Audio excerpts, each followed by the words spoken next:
Okay, in this problem we're going to be looking at side lengths of a triangle and possible lengths for the third side. So, and I do this differently than the way the book does it, so please pay attention. Basically, we know that x has to be in between two numbers, where x is the third side, okay? And we've got 12 is the length of one side, 8 is the length of the other side. So if we look at it, like if I draw a triangle,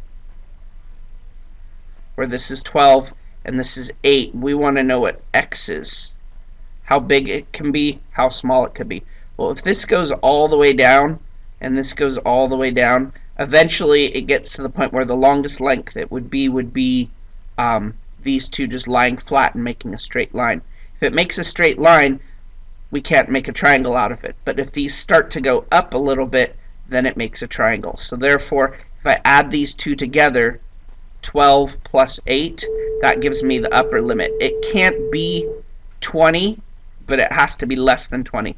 So if these two added together, if the third side is less than 20, then we can make a triangle out of it. Otherwise, we can't make a triangle out of it.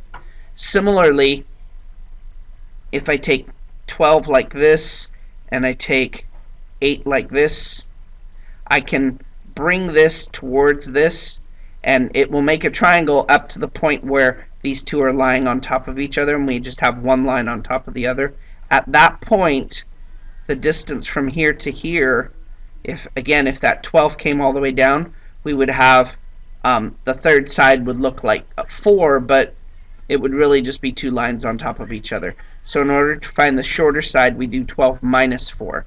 So that means the third side, this x, which in this case would be here,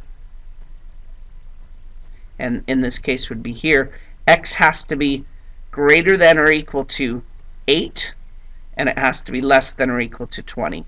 So, greater than 8, less than 20. It can't be equal to 8, and it can't be equal to 20. So the book does it differently, but we'll get the same answer. Watch.